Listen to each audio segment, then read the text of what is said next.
Talking F1 with Steve, Neil and the Gov.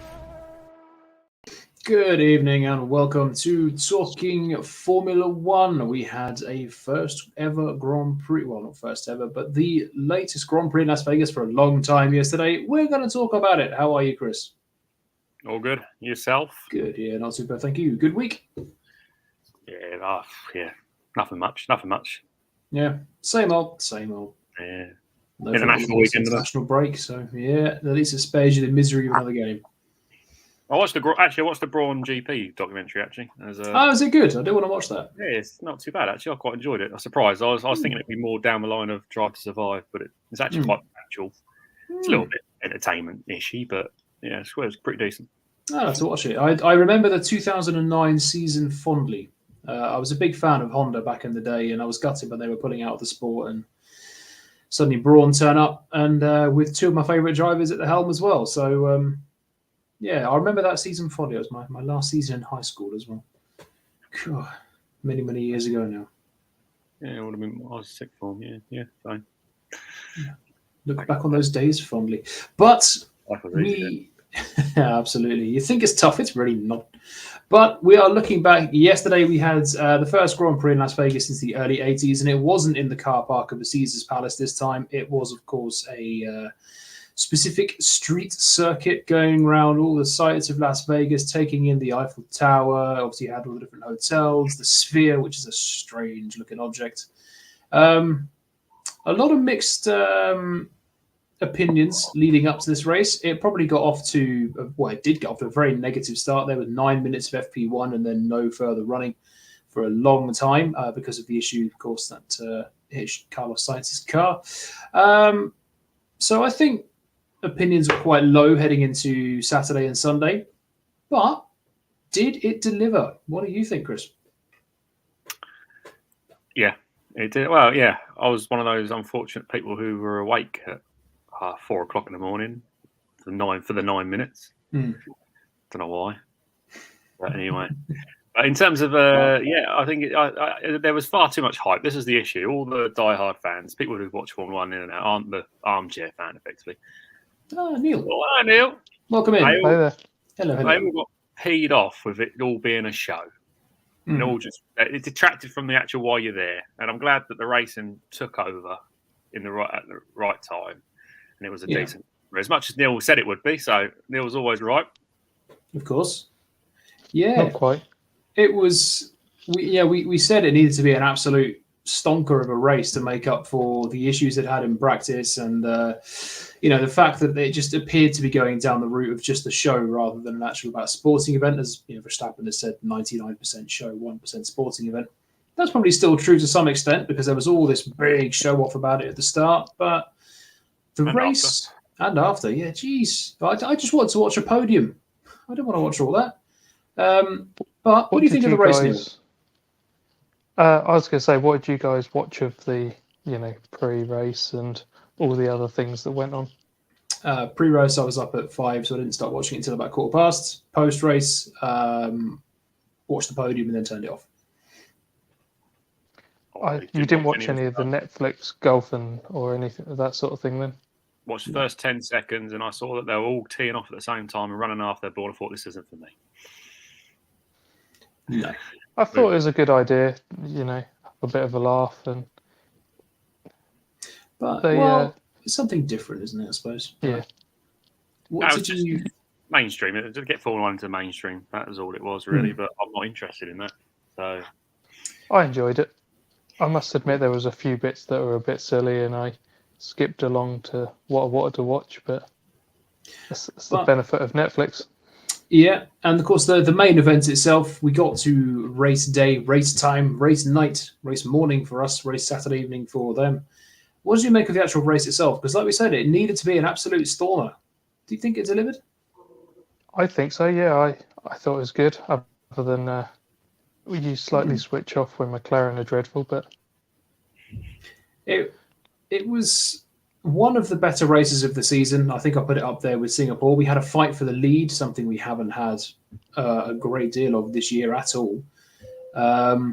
We had some good racing up and down the field. We had some teams coming out of nowhere and doing well, picking up results. Alpine out of nowhere. Some teams looking promising, dropping off. Williams. A predictable winner, but he didn't have it all his own way this time, did he? He had a good fight on his hands. The second safety car won it for him, I think. I think Leclerc would have held on with the second safety car because obviously Perez had to pit again. Yeah. And Perez is one of those drivers, he'll steam up to the back of you and then just hit a brick wall. So, what do I do now? He overtook Leclerc and he thought that's off. But he had high downforces. Straight line speed was terrible. Yeah, he couldn't break the toe, could he? It took Max 4 or 5 laps to break the toe. But the race started off with Leclerc getting a decent getaway, and obviously Verstappen then absolutely beaning it down the inside with a very questionable move into turn 1. He was given a 5-second time penalty for it. Do you guys think that was a fair penalty? Was it harsh? Was it not harsh enough? Where do you sit on the line of that? What are your guys' opinions on the attitude Max has with that sort of thing? You saw more of that with I've said it him before. And Lewis. I've said it a few times on here. In turn 1, if he's on the inside, he doesn't make the apex on purpose. And he does it time and time again, and he gets away with it. And he did it again this week, but he was unfortunate. It was so slippery that he went off as well, which then went into the rules of he went off the track as well, so it's an automatic penalty. If he stayed on the track, I generally believe he wouldn't have got a penalty. It was. Why do you think Red Bull were just so happy to accept the 5 seconds and just go? They thought they were going up the road. Because look at their car. They thought he'd get the 5 seconds easily in the first few laps because he pulled out 3 seconds within 3 or 4 laps. But he actually burned his tyres quicker than Leclerc was playing the smart game, was playing the long game. And on the mediums, the Ferrari was the only car really that was looking after the mediums, which I was quite surprised at. Surprising considering how they've been over the course of the season.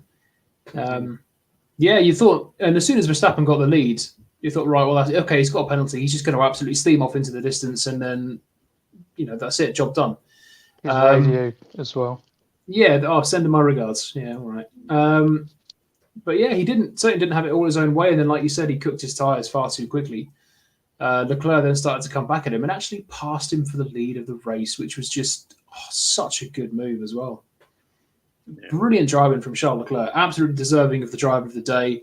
I mean, that move on Perez on the last lap when he just absolutely sent it, caught Perez napping. That's the second race in a row Perez has been caught napping on the last lap.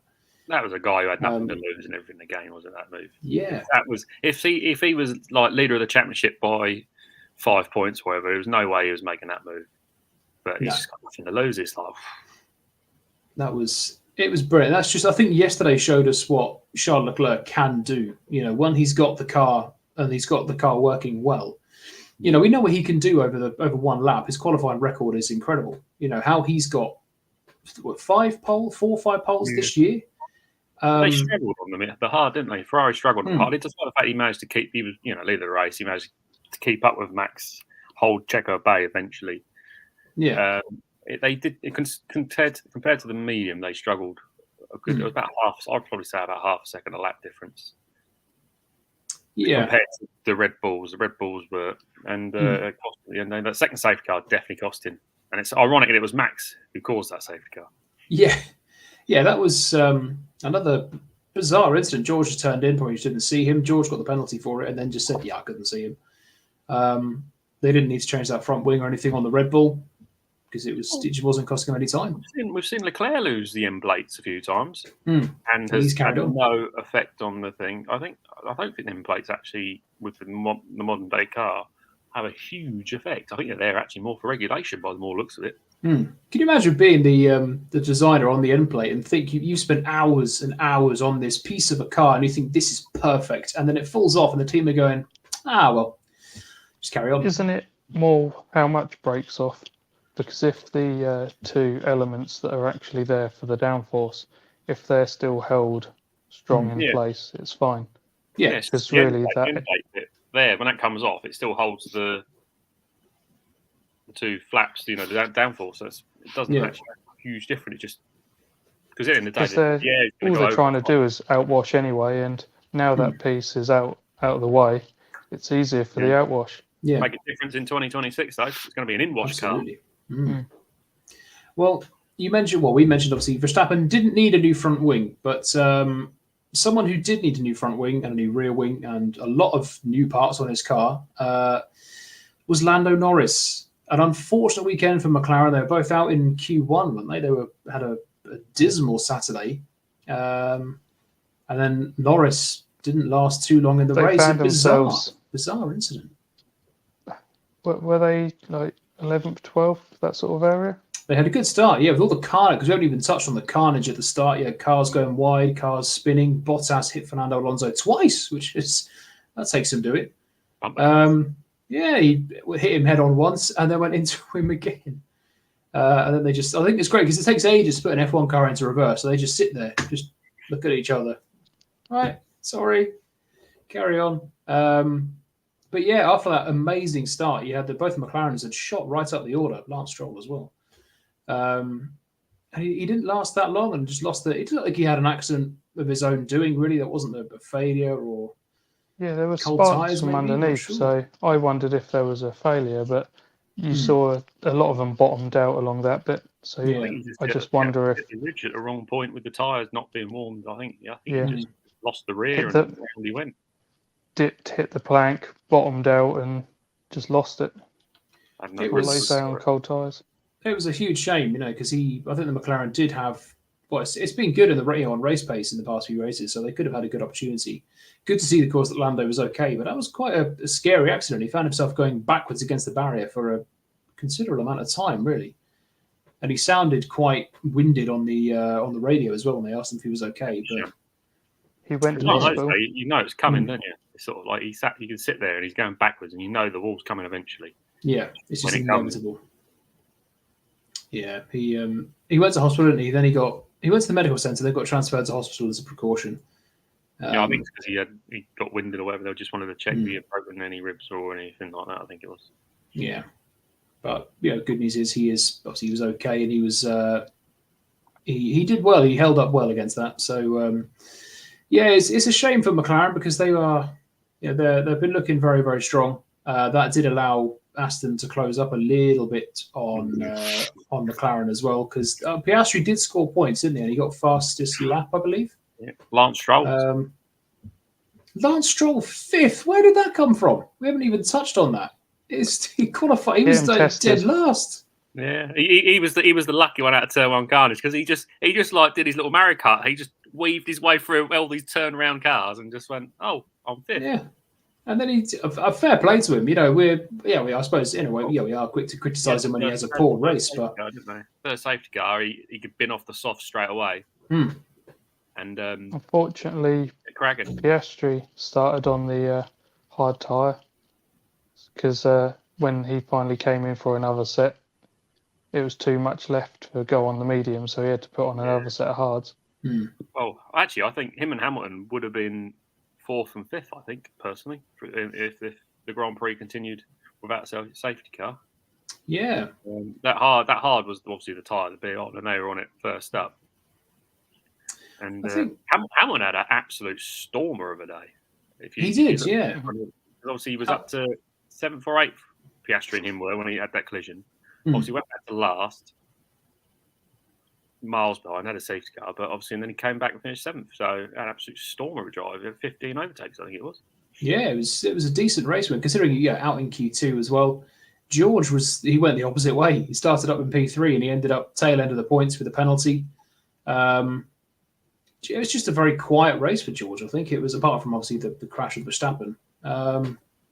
Just when one Mercedes went backwards and one came forwards. You're sitting there, George Russell. You're sitting there thinking, "Have I let Esteban Ocon finish ahead of me on the road without a penalty, still on the road ahead of me? How has that happened?" Because realistically, if you look at the pace that Hamilton was throwing out behind him, where his pace wasn't that quick, so still question marks over George at the minute. But what do you think of Gasly? Such a strange year for George. I felt sorry for Gasly. Is that Renault engine? Renault French engine started P4. He pushed so hard against Ocon while he was looking after his tyres that he made his grain and then had an issue He had a battery issue. He had no battery, so he just on those straights you need a battery. Or Sitting duck. Sitting duck. Wouldn't have been quite so bad if he hadn't grained his own tyres trying to fight his teammate. Well, Ocon was told to hold station as well, but he didn't, and he went through anyway. From what I read, is that Gasly was so slow because the battery issue had come in before then that I think Esteban just, rightly, I think, just went, F you, I'm going past you. Well, yeah, either he goes past and runs off ahead or they lose points. No. They're very much the modern-day Hamilton-Rosberg kind of relationship. Except in a very mid-tier car. Great, they're battling for 7th and 8th again. Awesome. But, no, fair play. One Alpine did very, very well. One didn't do so well. A bit like the Astons, I suppose. Lance Stroll did very well. Fernando just lost it of his own accord in turn 1. Went in too hot and just spun it himself. The Astons coming in fine for that, 4th place. Yeah, they had good pace. I mean, the turn 1 incident was purely the lack of warm up on the tyres, wasn't it? Really, it was just an ice rink. And problem is when they see an incident and try and stop on a hot track, 30-40 degree track, there's enough grip to stop them spinning around. Whereas obviously there it was 16 degrees, I think the track temperature, or no, 10 degrees, or whatever it was, and on hard tyres as well, or it just didn't work. They just went. Do you think the race would have been as good as it was if it wasn't for the fact that you had to take it easy to not grain your tyres up? No, I was saying this earlier. I think if they held that during the daytime, I think that race becomes a bit of a procession. Yeah. Do you think it was the right time of day to hold the race then? I mean, it was for Europe because a 6 o'clock start isn't really that. We have Australia, we have Japan, all require early starts. It's not a big issue for Europe. It's all logistical, isn't it? It's done because Vegas can't shut during the day, so it needs to be at night. They need to figure out around there of how to work it. I think it's more of a strain on the people who actually contribute to the event than anything. As we saw in FP2 when they had to kick all the fans out because the security had to go home because they've been there too long. Yeah. It's you can dispute the time of the race and say, well, just hold it in the daytime then. If you want to race in Vegas, have it in the daytime. But Vegas can't shut down. And Vegas isn't going to shut down in the daytime. It's one thing holding Monaco in the daytime. It's something completely different for Vegas.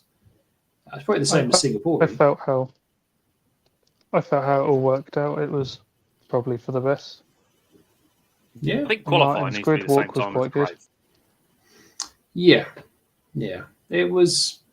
I didn't mind getting up at a daft hour in the morning to watch it. I think it was a race worth watching unless you're a Williams fan.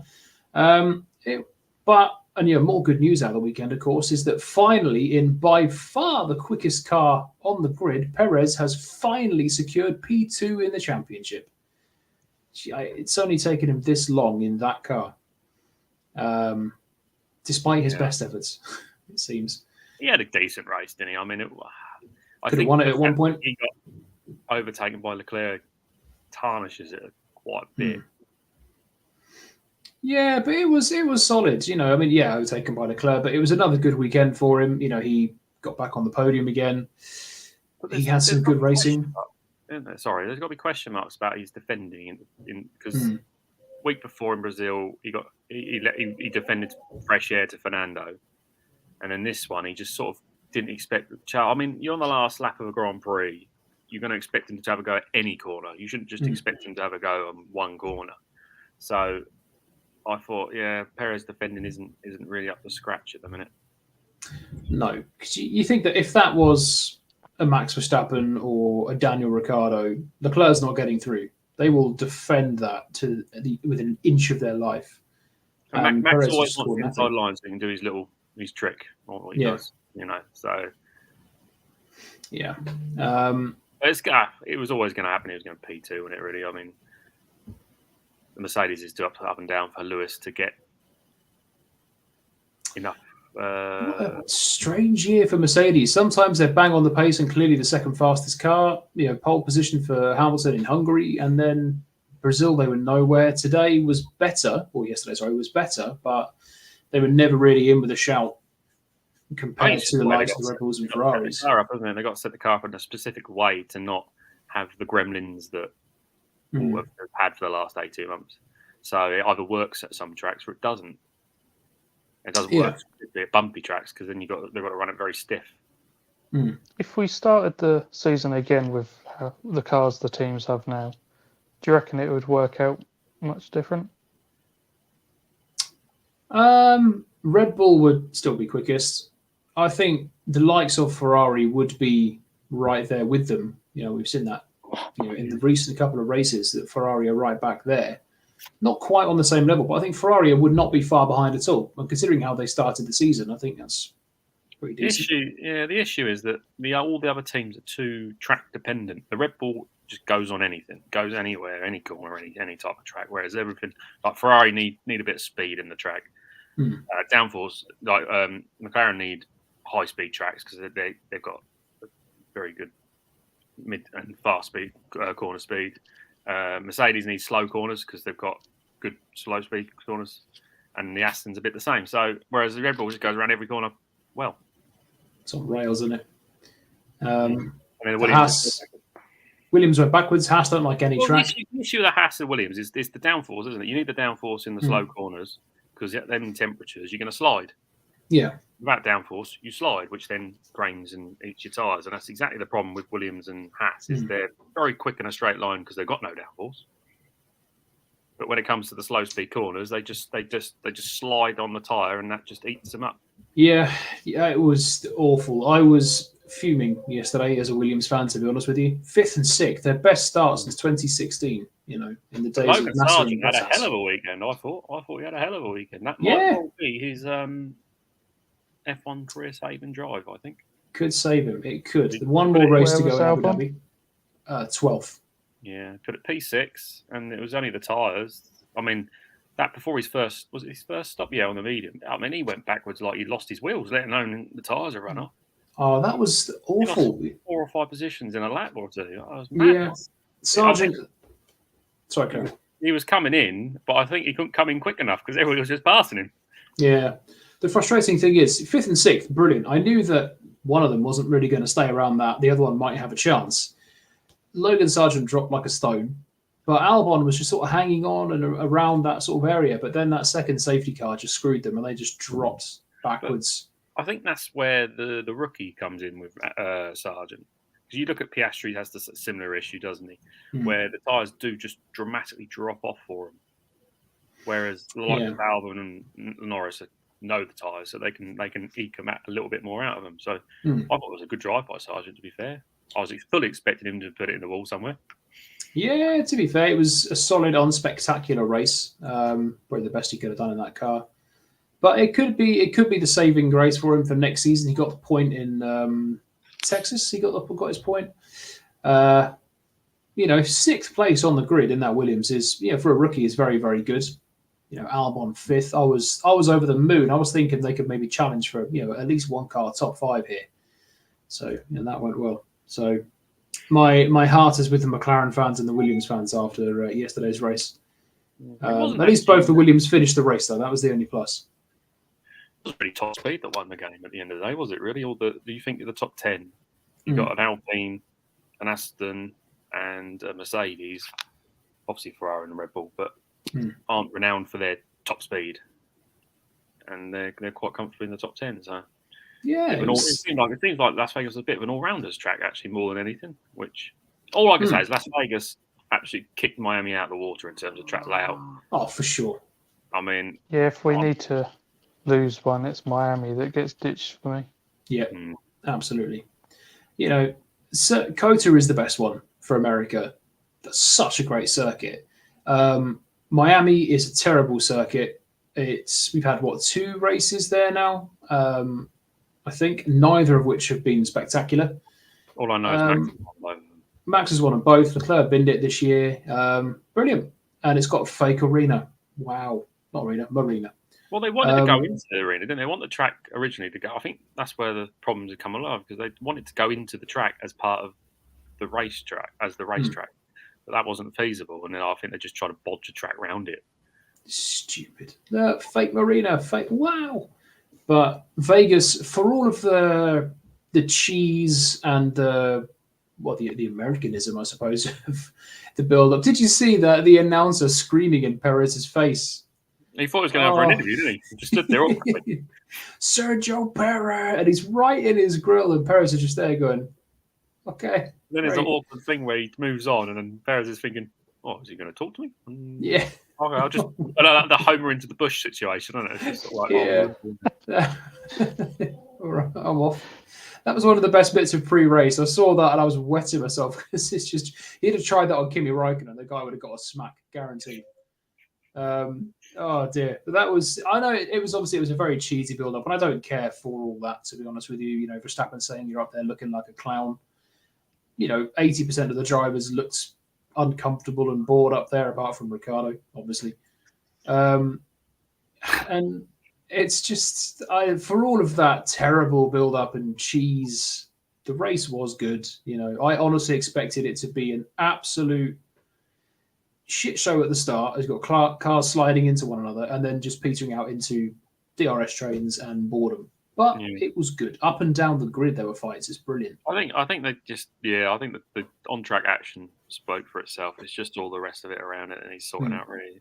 I mean, the reports are the viewing figures were low, especially in America, but that's probably the time of day, if I'm honest. Yeah. But Saturday evening, isn't it? I can't see where else you're going to put it. If you need it at night time,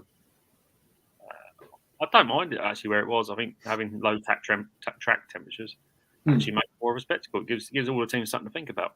Yeah, I quite like that because, like you said, we go to all these circuits a year where you're looking the track temperature sort of 40, 50 plus, whatever. And you go to races in the desert and you go to races in, Australia and that, those sort of places. But this one it just threw something extra into the mix, which we've not seen before or for a long time. And it did make it unpredictable. Like you say, the first corner, absolute carnage. Cars pinballing and Fernando spinning.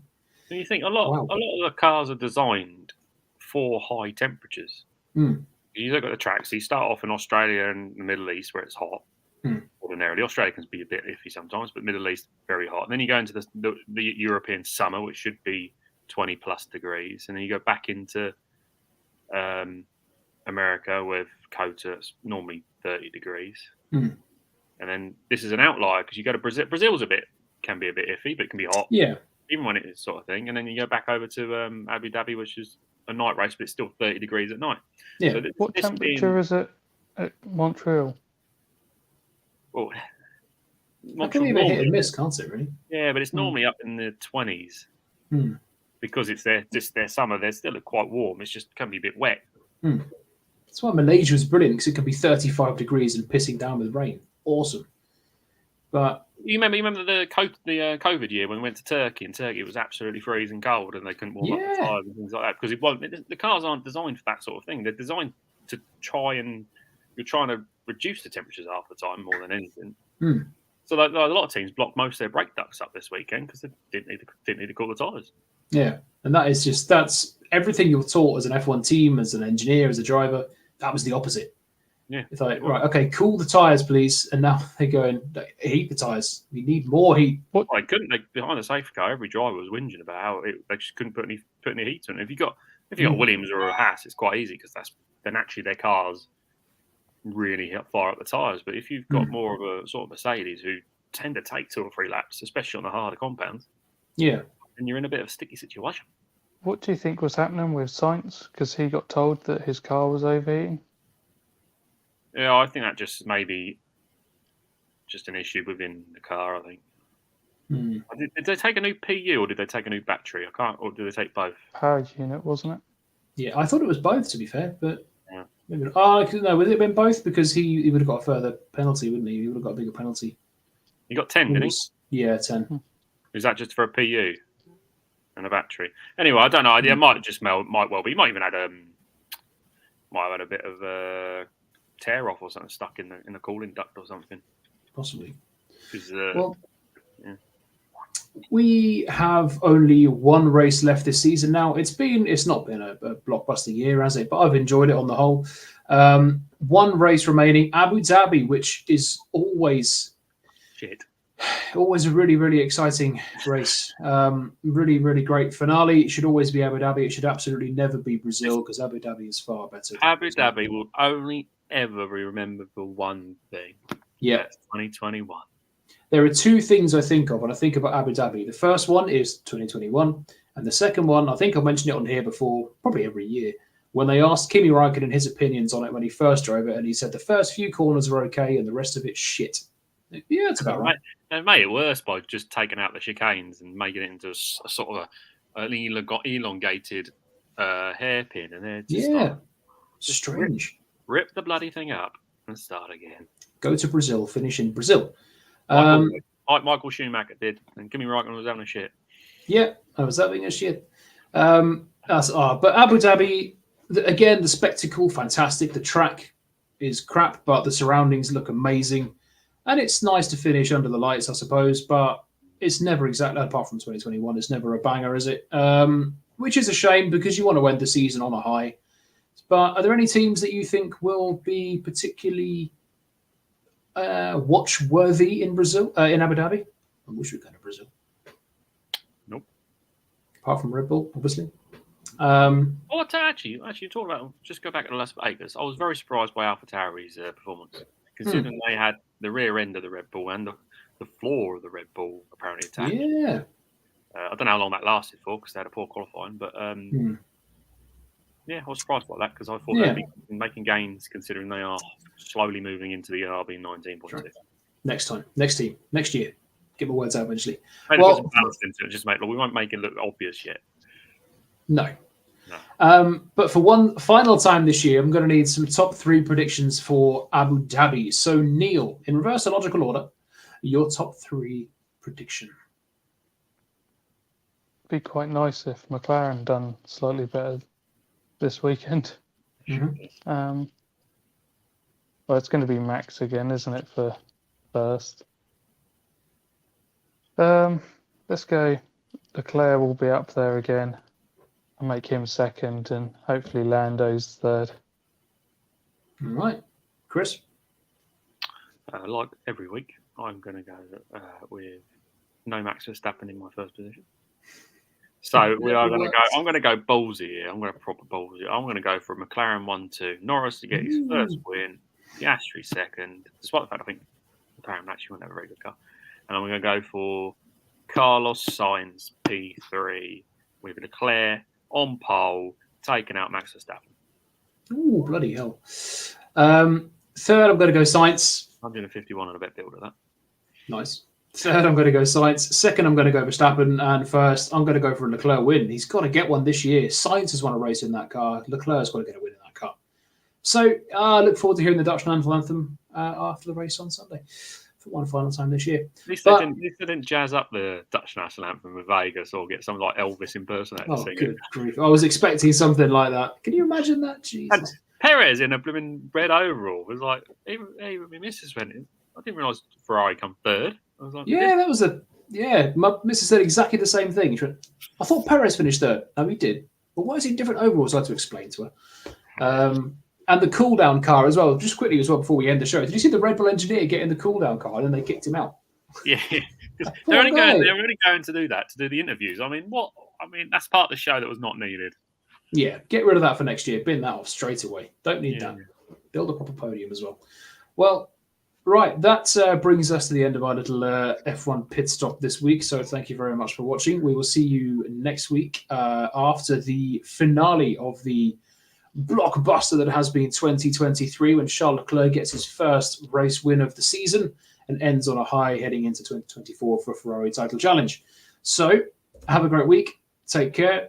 We will see you next week or next Monday at 7:15 for the Abu Dhabi Grand Prix review. We want to hear your thoughts, your questions, the whole thing as well. So do get involved. He has been Neil, joining us again 2 weeks in a row. He has been Chris. I have been Steve. Have a great week. See you later.